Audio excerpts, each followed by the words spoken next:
Welcome to the Pharos Fit podcast, where we help you to explore your capacity to move better, push further, and achieve your limitless potential through fitness, nutrition, recovery, and lifestyle. Hey guys, welcome to the Pharos Fit podcast. I'm here with Emylee Covell. Hello. Hey Emylee. Hi. Business partner, wife, baby mama. Jeff Scarborough. Hey business Peter. partner, husband. Best man. Best man. Best man, baby. Yeah. And we're here to talk really about Pharos Athletic Club, our gym in Echo Park, Los Angeles, that we started 3 years ago. And we're kind of at the point now where we're undergoing our third expansion in 2 years. It's becoming what was once a small gym, and it's becoming kind of a medium-sized gym. But do you remember when you came to me and was like, so we're thinking about a 5,000 square foot space? 3,000 actually. 3,000. I wanted 3,000. Yeah, and then now we are 22,000 square feet. Yeah. I was terrified of the idea of a big gym. I hated when she said that. Yeah. Like I'm a pusher, this whole you know? thing has I been can't help basically me and Jeff hating what Emily's saying, even though we know she's right. Yeah, it's the And then in the end being proved wrong. It's the worst. But yeah, anyway. So yeah, we are in Echo Park in East LA, and you know, the gym came about really via a story of colliding paths. We all had our kind of own adventures in the fitness space. Mine, you know, I came into this thing off the back of working for Warner Brothers in some movie stuff.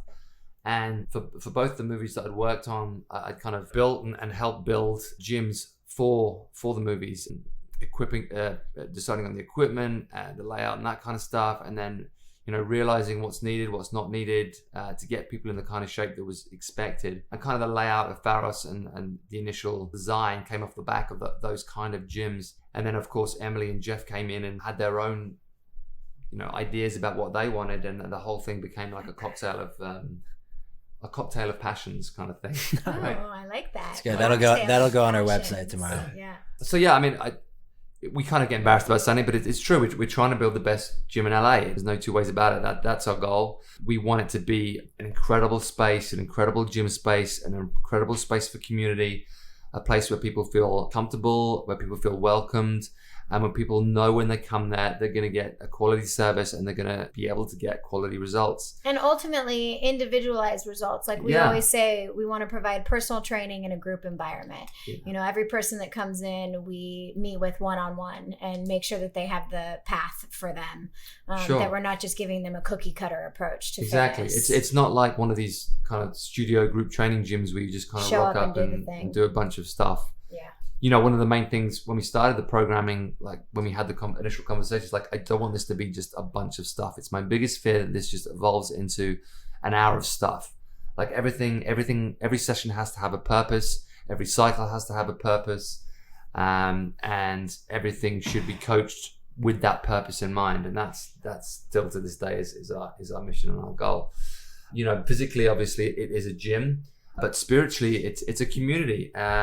And like I said, like a place to grow on multiple levels without judgment or dogma. We don't have one way of doing things. We have multiple ways of doing things. We have 12 different programs. We have 150 classes a week. And each of those programs has a specific purpose. And depending on what your goals are as an individual, you can kind of choose your path. And we're there to help you choose and guide you along that path. But there's a lot of freedom at Pharos. Right? I swear. I do think it's a unique space. You know, it's a very competitive industry. There's a lot of people doing a lot of different things, but I do think we've built something that is special, and we're super proud of it. But of course, you know, as we've grown, like I said, we've been open for 3 years. We've only been open for 2 years. 2 years.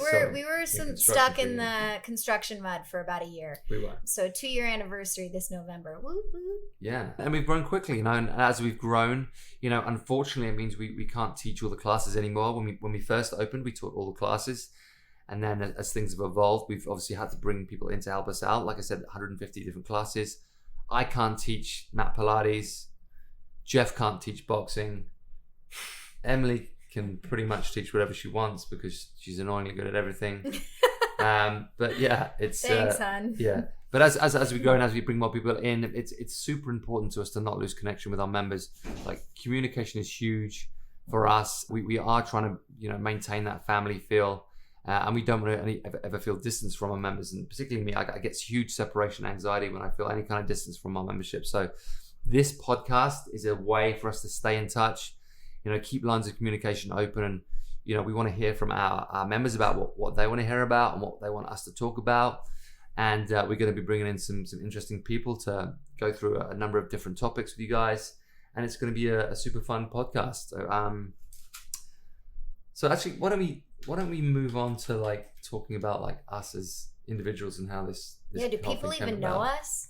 I don't know. Here we let's are find at the out. time. Let's start with you, the non-athlete, the pretender. Well, I appreciate you starting with me, not because it's me, but because, the pillars of Pharos Athletic Club being mechanics, strength, and conditioning. We always want people to come in and develop a strong foundation of mechanics, that it really is the building blocks to build incredible strength or speed, agility, be a high performance athlete kind of deal. But I was not an athlete. I was a fat kid. Yeah. I was real fat. I ate cookies for lunch. Real fat. I was real fat. I ate cookies for lunch and got a doctor's note to get out of PE, and I was real proud of that. No, I had rheumatoid arthritis and hip dysplasia, and was pretty much just told by doctors to avoid activity, swim, altogether. walk, pretty much avoid activity altogether, and just wait for my hips to deteriorate enough that I would eventually need a total hip replacement, which my mom has had 2 of. So I was kind of just thinking that I would go down that same path. But in 2009, I was miserable. I was in so much pain, and I had just gotten to school at USC, and I took on the help of a physical therapy student who taught me the importance of corrective exercise and squatting and the dead bug, and, learning to kind of take control of what my body was capable of doing and just maximizing what movement capacity was available. And it took about 7 months, but I lost 40 pounds and about 80% of the pain through physical therapy, strength training, yoga, and soft tissue therapy, and kind of combining all of those things. So I immediately just became passionate about paying it forward and kind of changing the trajectory of my life to show others that, health is in your hands, and you are responsible for and in control of a lot of your life and your ability and your capabilities, and not letting doctors just kind of give you a death sentence or tell you your fate in life. So, I have a background degree in kinesiology and certifications in NASM and CrossFit level 1 and yoga and all these different kind of fitness domains, as well as Tom Myers structural integration for soft tissue work. And FRC, functional range conditioning, and now pregnancy and postpartum athleticism, because, that's, where I'm at in my life. So, my hope is that I can help people bridge the gap between rehab and performance, and, squeak out as much potential of people and make it fun. A lot of times physical therapy can be a little clinical and boring, or it's the other side where it's a little more yogi spiritual kind of side. And I was really passionate about working with athletes who were very performance driven and wanted to, squeak out 1% to 2% better every single day. So I really like working with that. I think also what you are is more relatable for people that do any kind of strength training or athletic type stuff. I remember the first class. I mean, this whole thing kind of started with Jeff introducing me to Emylee via a class that she was teaching at her old gym. I was also playing Cupid. You were matchmaker. I needed a business partner who was legal in this country. It's a conversation, a whole nother podcast. Yeah. And so I went to this class, and just I was always kind of not terrified of yoga type stuff, but it just felt like, I don't know, the space that I wasn't ready for. And there's the language that Emylee used and the way that she related it to the stuff that I did know about, the way that she talked about the deadlift and the squat and the press and all that kind of stuff. Suddenly it was oh, okay, I get it. I see how this is transferable. I see how this relates. And it was, a language that I understood and was comfortable with. So it was a good, introduction to me more into that side of things. Yeah, I started writing mobility programs for you. Mobility for Meatheads. Mobility for Meatheads. That was our first little business together. I wrote a logo, M for M. M for M. Meatheads. Yeah.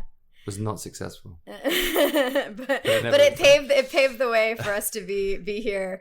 And it is so funny because it's like we think about our own journey together, and it would not be here without Jeff playing matchmaker and basically having this vision in mind of, wanting to come. I remember Jeff grabbed me one time and was like, so I want to like make a gym, but like I don't want it to be like just like a boutique. The massage studio. by the pool. The massage by the pool. You threw out your back. I came over. I worked on you, and you planted the seed. I want to open a gym, and I'm like, yeah, okay, Jeff. Good luck with that.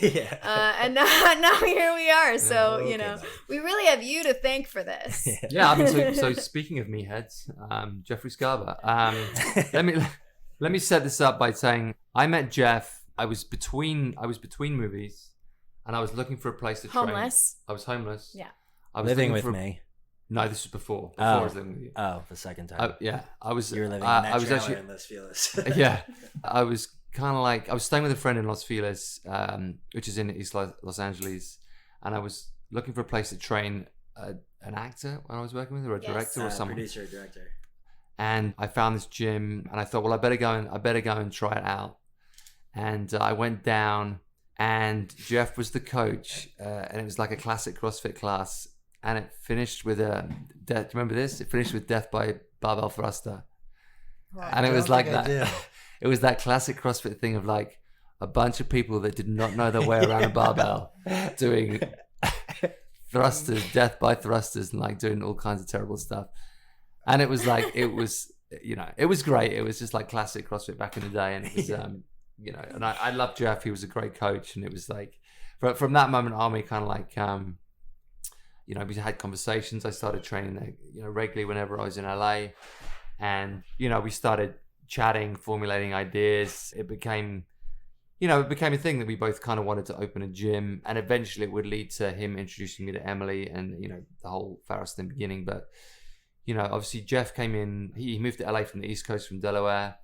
He was the 2014 fittest man in Delaware, which ongoing joke. We constantly laugh about it because he could have been someone and opened a business instead. Opened a business instead and became, average like the rest of us. Yeah. But yeah, Jeff, do you want to jump in? Yeah. I was a little bit of the opposite of Emylee. I was gifted with perfect genetics and no, but I was like, I started playing sports when I was like 4 years old. I was playing soccer at 4, and I was super competitive. And I remember the record at YMCA as a 4-year-old was 5 goals. And my grandpa showed up to the first game and I scored 9 goals, but I was like still kind of pissed that I didn't get to double digits because I thought that record would have held forever.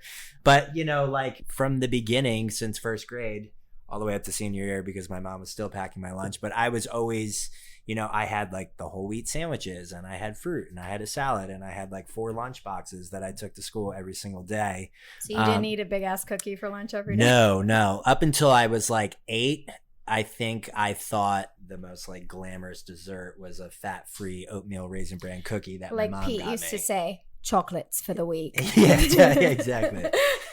I played sports all throughout being a kid, and eventually that led to football and lacrosse, which were a big staple of mine in high school. That eventually led to college. After that, I have this like maybe not so secretive, but very competitive side to me. And, once sports ended, I kind of felt like that side of me had like died a little bit. And so I needed something. And at University of Delaware, where I graduated from, you had to have an internship to graduate. So I found the local CrossFit gym and I interned as the assistant. And at the same time I was bartending. So I was working from 4 p.m. to 4 a.m., going home, showering, and then going and opening the gym and like cleaning dumbbells and barbells, and was like, God, this is what I went to school for 4 years for.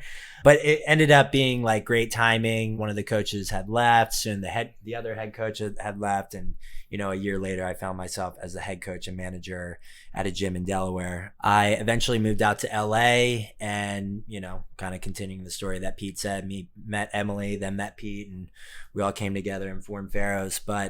And I've been asked this a lot about like, what is your specialty as a coach, or how did you land as a coach? And for me, they always kind of said, the C student makes the best teacher, where for me, I've always felt like I knew how to relate to people. And you find a lot of people, and I kind of hate going back to CrossFit, but in the open, for example, or in any type of competition, you have a lot of these coaches like barking down your throat and screaming at you and very militant.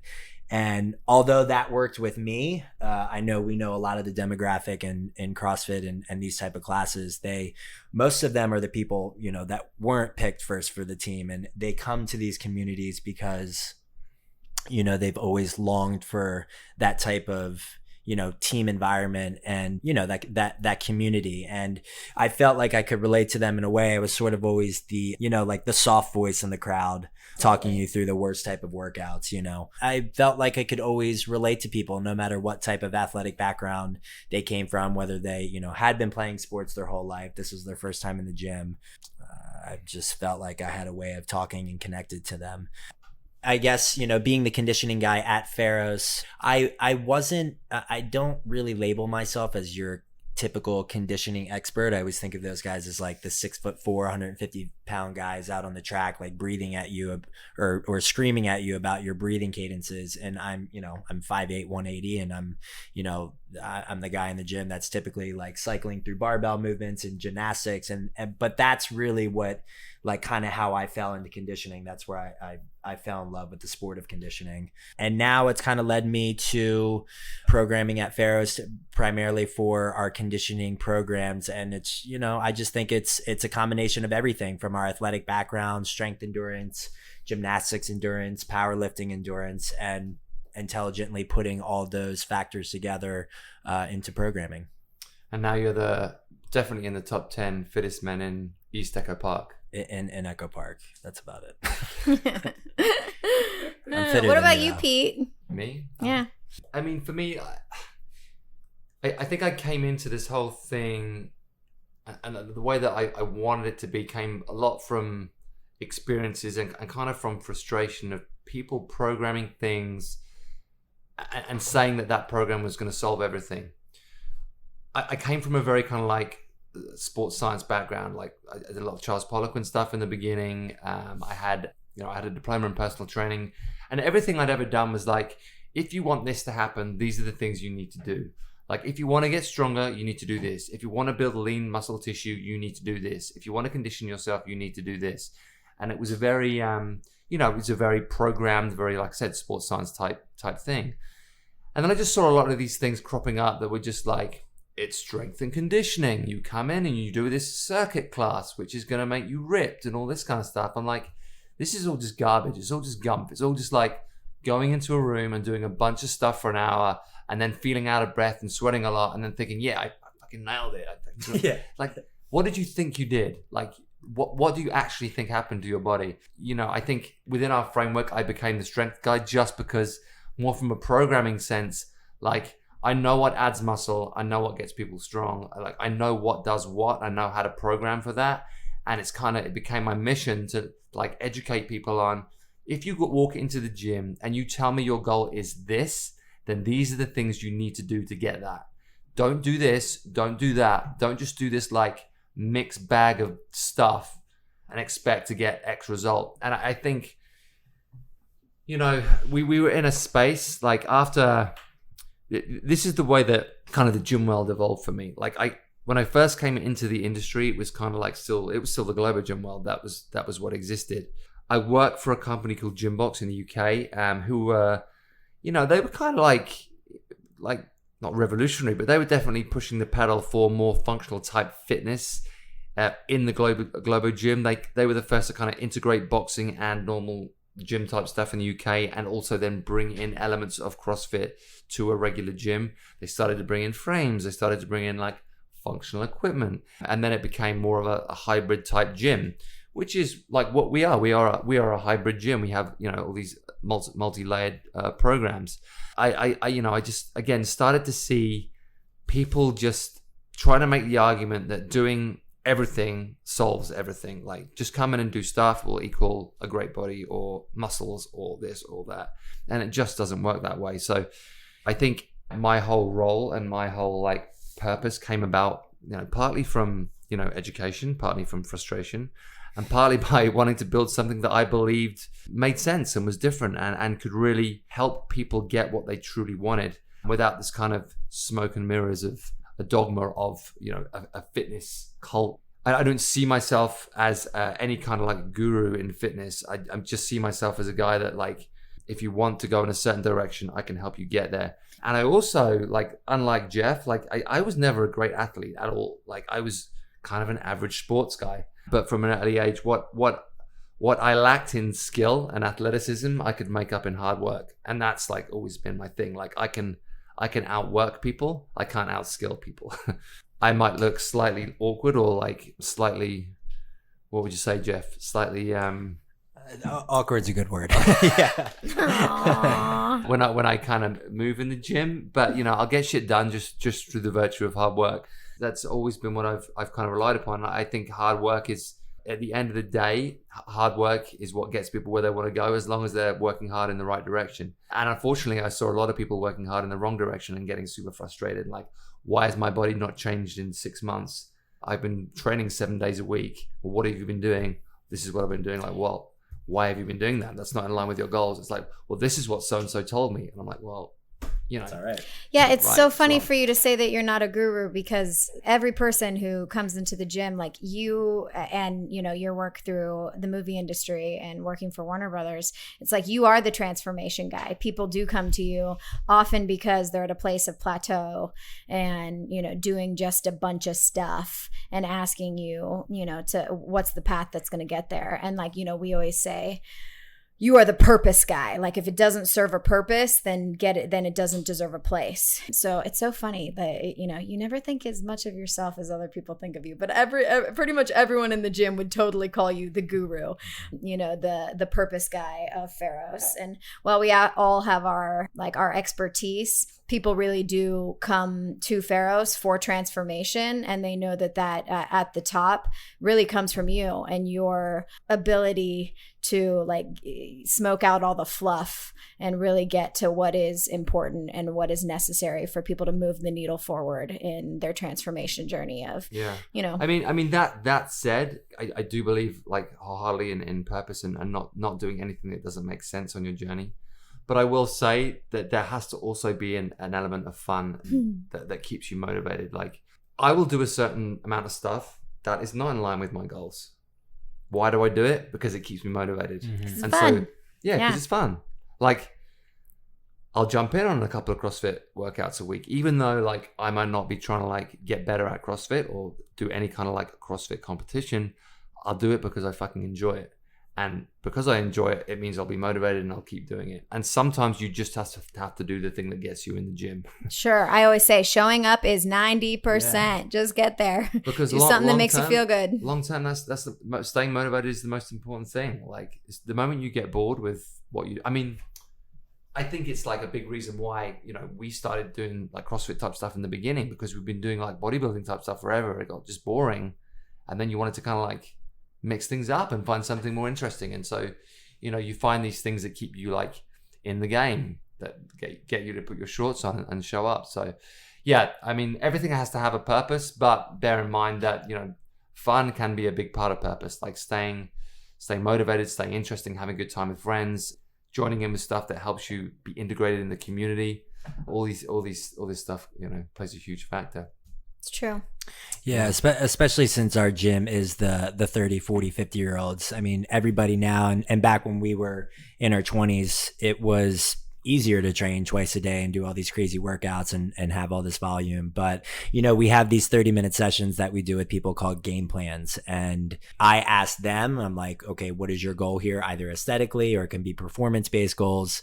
And we line up a week's worth of programming. Maybe not every day you're taking a class, but we line up a week's worth of programming of things that they have to do. And a lot of times they're avoiding those classes that they know they should be doing. We have them do that, but then we also do factor in those, you know, the fun element of it.